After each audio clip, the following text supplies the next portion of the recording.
ویدیوی دیگه با من. امروز قراره ایفون انکر آبیست آیو با هم بررسی کنیم، مناسب برای کسایی که خوششون نمیاد چیزی از گوششون آویزون باشه.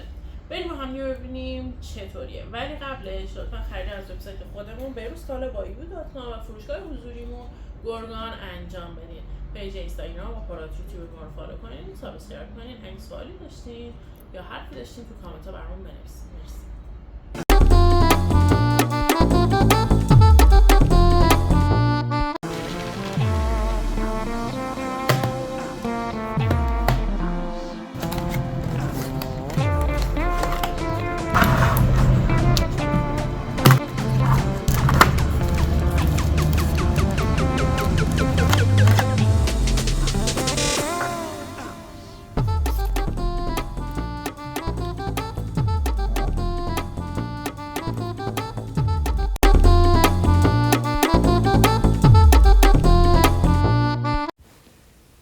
تو نگاه اول بدنه دستگاه ها اگه نگاه کنین یه دونه بدنه پلاستیکی مات مشکی میبینین که لوگوی انکر به صورت براق یعنی لوگوی سانکور روش حک شده. بند کیسانش رو میبینیم که به صورت پارچه بافته شده است. اگه بخوایم میتونین بندم جدا کنین. ایرفون ها رو بخوایم یه نگاه کلی بهشون بندازیم، یه جفت ایرفون خیلی جمع و جور شما میبینین که شکل سمعک و دگمه‌ای و هیچی از گوشتون آویزون نیست. یادتون باشه که حتما این پلاستیک رو از بین حد فاصله ایرفون ها و کیس جدا کنین تا مشکل شارژ نداشته باشین. اینجا یه دونه پورت USB-C داریم که برای شارژ دستگاهتون یعنی شارژ کیستون میتونین ازش استفاده کنین.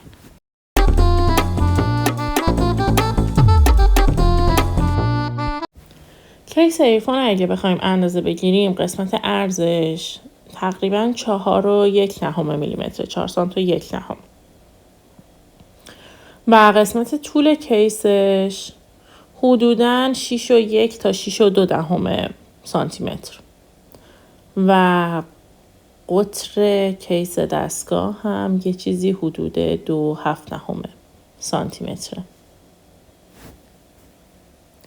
حالا میخوایم خود ایرفون ها رو اندازه بگیریم. ایرفوناش به صورت دگمه‌ای کامل توی حفره گوشتون فرو میره، ولی از قسمت سری سیلیکونیش تا انتهای بدنه لمسی ایرفون 2.6 سانتی متره.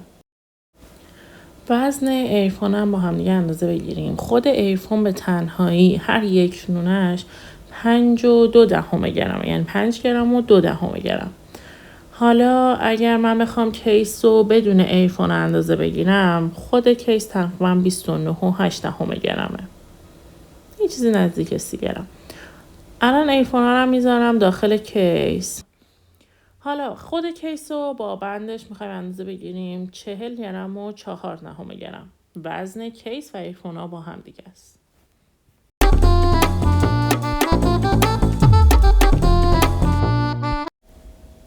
خب برای نصب این دستگاه اول از همه باید شما نرم افزار سانتکور رو چه از حالا پلی استور یا اپ استور دانلود کنین و نصبش کنین روی دستگاهتون. نرم افزار که وقتی نصب کردین اجازه ها و دسترسی ها رو به نرم افزار بدین. اگر حساب کاربری انکر یا همون سانتکور رو دارین واردش بشین، اگر نه یه حساب برای خودتون بسازین یا حالا میتونین گزینه اسکیپ رو بزنین و بیخیال حساب کاربریتون بشین، همینطوری به عنوان مهمان ازش استفاده کنین. ولی اگر از نرم افزارهای یعنی از دیوایس های بیشتری استفاده میکنین، ترجیحاً این که دستگاه رو یعنی حساب کاربری داشته باشین به نفعتونه. بلوتوث دستگاهتون رو روشن میکنین و حالا اینجا میایم برای همگامسازی نرم افزار و دیوایسمون، یعنی که همون ایفونمون باشه.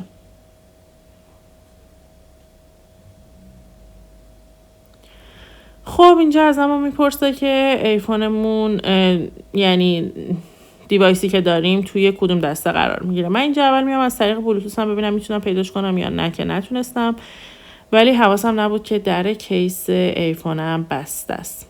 وقتی که در کیس رو باز کردم ایفون برام ظاهر شد، توی بلوتوث کانکت شدم و حالا دوباره برمیگردم به نرم افزار.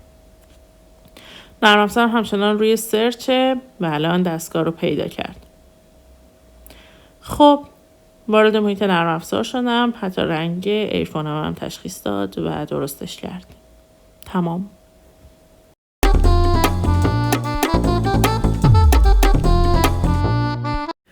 وقتی که ایرفونتون رو متصل کردین، نرم افزارتون رو که باز میکنین، اولین چیزی که میبینین یه همچین صفحه‌ایه که حالا دیوایساتون رو نشون میده و توضیحاتی که وارد هر بخش میشین. ما فعلا آبیست آیو داریم. این قسمت بالا یه دونه شکل هدفونه که وقتی میزنیمش وصل میشیم به حالا پشتیبانی دستگاهمون. یه سری توضیحات مختصری راجبش داده و حالا که چطوری میتونین هدفونتون رو تمیز کنین و از این قبیل و گارانتیش اینا. شما شارژ ایرفون ها رو میبینین روی صفحه اصلی. یه دونه چرخنده هم اون کنار هست. وقتی چرخنده رو میزنین وارد تنظیماتتون یا حالا تنظیمات بیشتر میشین که اسم مدلتون رو نوشته، ورژن فیرمورتون رو نوشته، سریال نامبر و تاچتون و همچنین آپدیت فیرمور. یعنی اگه لازم باشه که ایرفونتون رو آپدیت کنی، فیرمور ایرفونتون رو آپدیت کنی، از این قسمت باید وارد بشین. پایین تر ما اکولایزر رو داریم که به گفته انکر بیشتر از 20 سبک متفاوت برای ما تنظیمات انجام داده که اگر خودتون هم بخواین همچنان میتونین تغییراتی بسته به سلیقتون توش اعمال کنین یا هر کدومی که دوست داشتین انتخاب کنین. که امضای خود ساندکارم اینجا اکولایزریه که برای بیساب تنظیم کرده. من فعلا روشنش میکنم تا بتونم جلوتر تستش کنم. قسمت کنترل رو داریم که شما میتونین ایرفون چپ و راستتون و ایرفون ها رو یعنی انتخاب کنین که حالا با یه بار تاچ، 2 بار تاچ و بیشتر بهتون چه انتخابایی میده که حالا جلوتر راجبش صحبت میکنم. اینجا فاین دیوایس رو داریم که حالا من انتخابش میکنم. ایرفون ها رو تو کیس در میارم و جدا میزنمش و فاین دیوایس رو میزنم.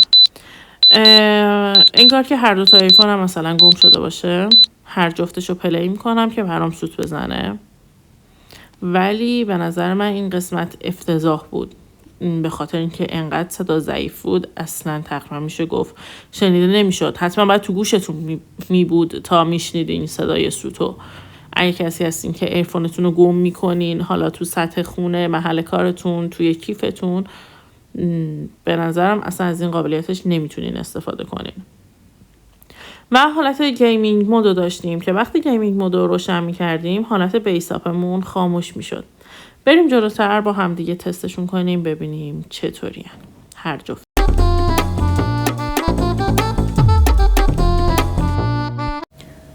قراریاری تو گوشش اگه ببینین، من وقتی که گذاشتم توی گوشم به قول یکی از مشتریامون عین سمعک روی گوشم نشست، یعنی رو گوشم فیت شد، اصلا هم نمیافته. اگه کسایی که دوست ندارن چیزی از گوششون آویزون باشه، به نظرم گزینه خیلی خوبیه.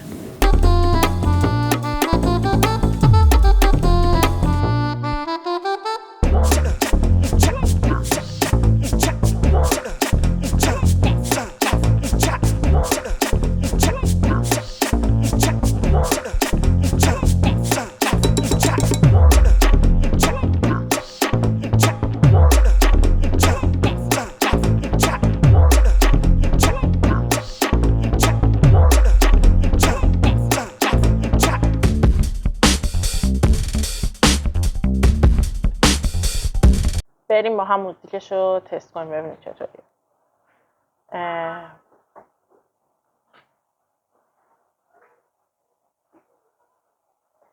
وقتی میذارم تو گوشم صدا محیط رو ندارم. با هم حرف بزنیم. علیسا صدامونو داری؟ آره صدای مسئول میشنوم، ولی صدای ماشینایی که داشتن از بیرون رد میشدن رو نمیشنوم. حالا اکتیو نویز کنسلینگ داره؟ اکتیو نویز کنسلینگ نداره. ENC داره که تو ویدیو بعدی فرقشون رو با هم توضیح میدم.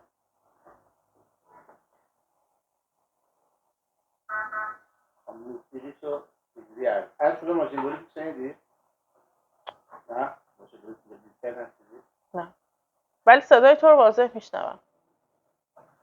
خب الان من موزیک رو میذارم.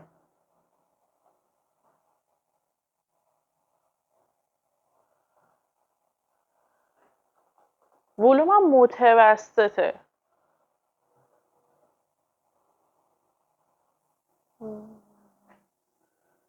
با هم حرف بزن. صدامونو داری؟ آره صدا قشنگ میاد. خیلی خوب. بذار زیادش کنم. حالا با هم حرف بزن. علیسا اگر صدامونو میشنوی آدرس فروشگاه رو بگو. میبینم حرف میزنی ولی نمیشنوم. بلومم تا آخره. یه رو بودم آخر نباید بشنوی. از نویز کنسلینگ نداره ولی صدای زیاد داره. چی؟ خب نباید هم بشنوی، پس نویز کنسلینگ نداره ولی صدای زیاد باعث میشه. خب حالا یه موزیکی که یه ذره قدیمی تره بعد قیری تره گوش بدم ببینم با صدای آخرش میزنه یا نه. توجه داشته باشید صدای یه مقدار بیرون اومد ولی درسته میشه دیگه نیامد.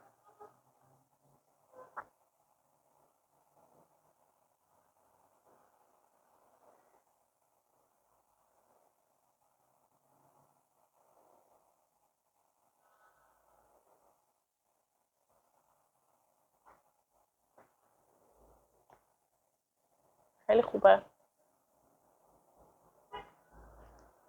خیلی خوب بود. یعنی مثلا توی این موزیکی که حالا یه کوچولو قدیمی تره که طبیعتا کیفیت موزیک پایین تره بازم خیلی خوب عمل کرد به نظرم. مخصوصا که کل حفره گوشم پر کرده بود بعد صداهای همه و اینجور چیزایی رو نمیشنیدم. من راضی بودم. خب بریم که حالا من موسیقیشو تست کنم.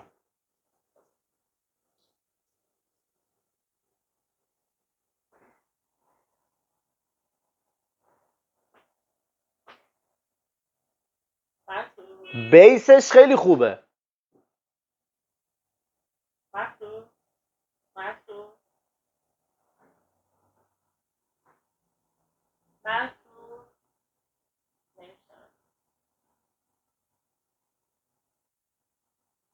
منصور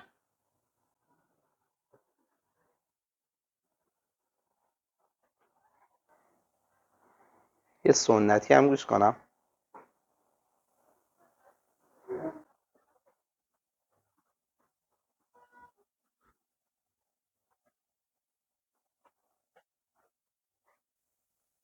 به نظر من کیفیت موسیقیش خیلی خوبه. یه مقدار صدا بم هست توش ولی بیسش خیلی خوبه و اینکه تفکیک صداش هم به نظرم اوکی. یعنی توی موسیقی که به نظر من خوب عمل کرد.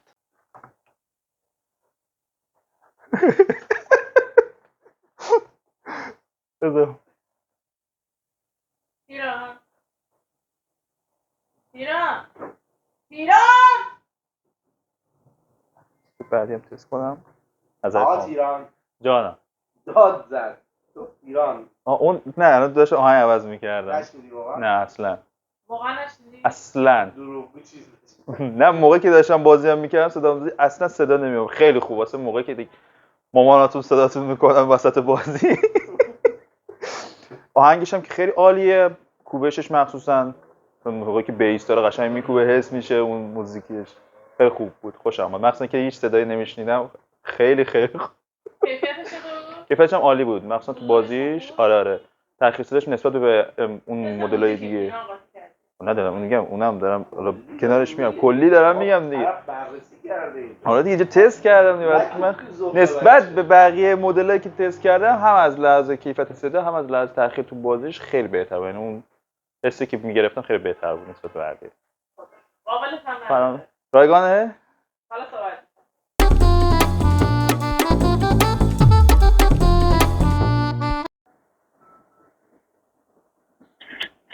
سلام. سلام. خوبی؟ مرسی. شما خوبی؟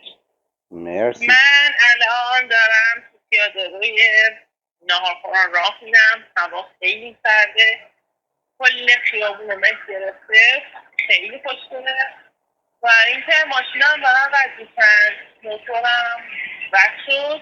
اصلا همچین انتظار مکالمه ازش نداشتم با اینکه یه دونه از این ایرفونای این ایره اصلا فکر نمی‌کردم این مکالمه رو داشته باشه. من خودم دارم صحبت میکنم صدای محیط کنم که اصلا کامل نداشته باشم خصوص باشه. نه دارم صدای محیط. ولی اصلا نمیخواد که مثلا خیلی تلاش کنم تمرکز کنم صدای شما رو بشنوم، چون بیرون هم صدای باد داره تا حدی میاد کم باشی. مکالمش فوق العاده شفافه، یعنی اصلا ما صدای ماشین رو بیرون نداریم، با اینکه تو خیابونی و حالا تو این خیابونی که ما هستیم حجم تردد بالاست، ولی اصلا هیچ صدایی ما نداریم. حالا با اسپیکر دارین صحبت میکنی؟ بله روی اسپیکره و اینکه من الان دارم با اسپیکر با شما صحبت میکنم. با اینکه روی اسپیکر ما به نظرم یعنی اون دقیق رو اصلا نداره. به نظرم مکالمش خیلی خوبه. مرسی، برمیگردم. یه دقیقه، مرسی.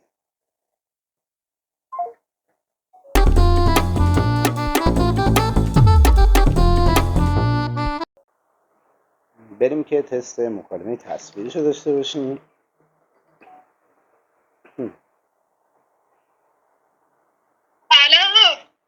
سلام. صدای منو میشنوین از نهافران روبروی فروشگاه فروشگاه. خب اگه یه نگاهی به هوا بکنم میبینید که هوای ما یه مه خیلی خوشگل داره، خیلی سرده و منم ایرفونا رو گذاشتم توی گوشم، دارم اینجا با صاحب من اتوبوس کنم. صدا خیلی شفافه.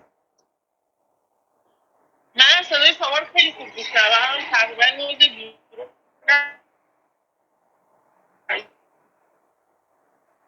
حالا گیر کنه به ایفون. ببین یه لحظه صدات قطع شد، متوجهی؟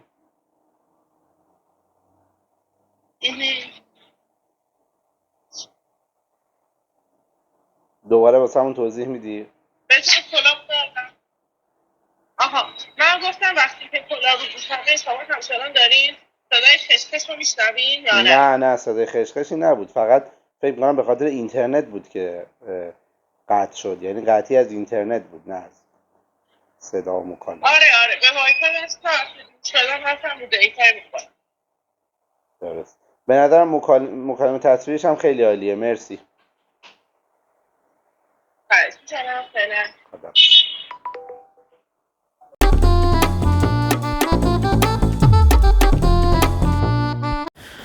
قدیم هم گفته بودم که من گیمر خوبی نیستم، ولی تازگی سعی دارم میکنم که شروع کنم به بازی کردن، چون واقعا لذت بخشه. اینجا از سینا خواستم که برای من تست تأخیر صدا رو بگیره روی حالت گیم تا ببینیم چطوریه. تیران شروع کرده بود بازی کردن و اینکه منصور هر چقدر صداش میکرد اصلا جواب ما رو نمیداد. تیران میگفتش که تأخیر صدا انقدر کمه که میشه تقریبا از تأخیر صدا چشم پوشی کرد و کاملا ازش راضی بود.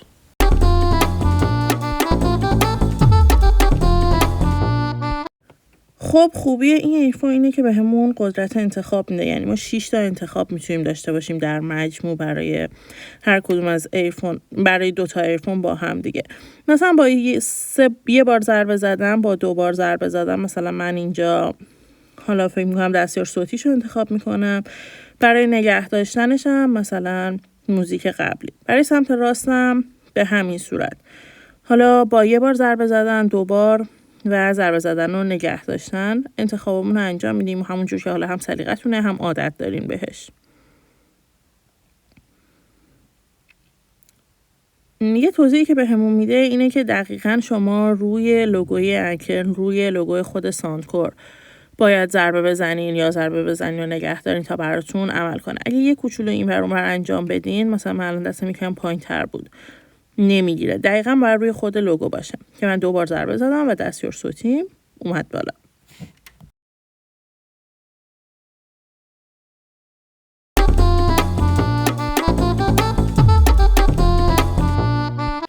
بریم سراغ باتری دستگاه. کیس شارژ باتری 800 میلی آمپری و هر ایرفون یه باتری 53 میلی آمپری رو خودش داره که جنس هر دوشون لیتیوم یونه. این دستگاه یه دونه پشتیبانی شارژ سریع داره که شما میتونین با 10 دقیقه شارژ تقریبا 2 ساعت ازش استفاده کنین. شما میتونین با یه بار شارژ کامل هر ایرفون ازش 9 ساعت استفاده کنین که این کیس هم بهتون تقریبا 19 ساعت شارژ میداد، یعنی در مجموع فول شارژ کامل کیس و ایرفون ها بهتون 28 ساعت عمر باتری میدن.